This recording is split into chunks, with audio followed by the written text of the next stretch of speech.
All right, so for this one, we are looking at temperature and volume, and we're writing an equation that represents the volume in terms of the temperature. So I see potentially a couple of different equations or excuse me, coordinate points here. So let's use those coordinate points because I think that point slope form is going to be helpful to us. So one is that at 0 degrees, the volume of the gas is 22 liters. And so that's a coordinate point, right? If we think of this as the temperature and then the volume, because we know that our equation has to represent the volume in terms of the temperature. So we need to be aware of what's the temperature, what's the volume. So at 0 temperature, the volume is 22 liters. And then it says for each degree, the temperature increases. So if we increase by 1 degree, right, each degree that it increases, the volume increases by 2/25. So think about what is 22 plus 2/25, right? It's just 22 and 2/25. Whoops, I put too many twos there. All right, so that's a second equation. I keep saying equation. That's a second coordinate point. So we have one at 0, 22, and we have another one where we've increased the temperature by 1, which makes the volume increase by 2/25. Okay, so using that, we can also use point slope form.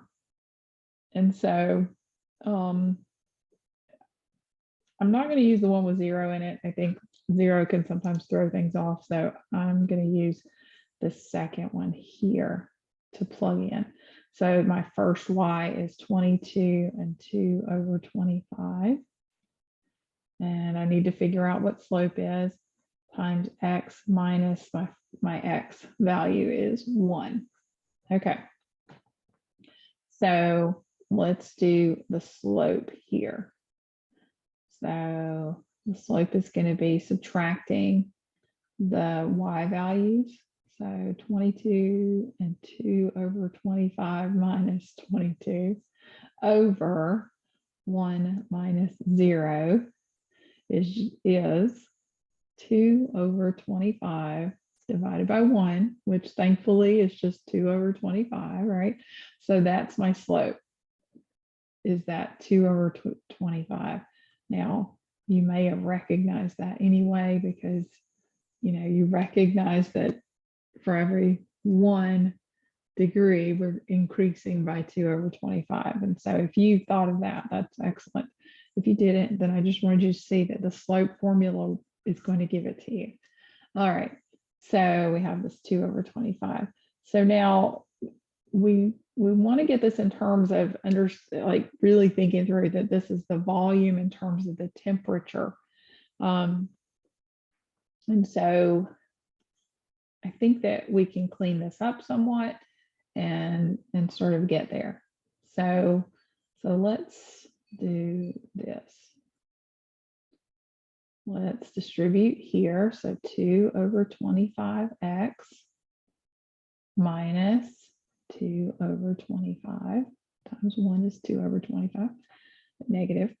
All right, now let's add 22 and 2/25 to both sides. Goodness, I'll be happy when I don't have to say that fraction again. All right, so let's take this over here since I've run out of room. So all I have left on the left side is y equals, or just y really. And then I have 2/25x. That looks like the x is on the bottom. I don't want it to look like that. Plus, think about what happened here. We had negative 2/25 plus 22 and 2/25. So those are a 0 pair, right? So we just have plus 22. Okay. So now I want to make sure that I'm really clear on what's the volume and what's the temperature. Like what does this even mean?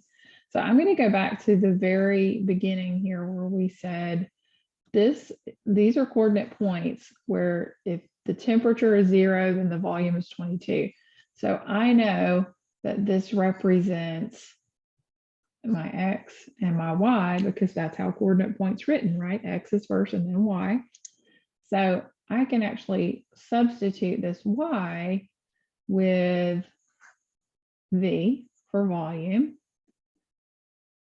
and X is T.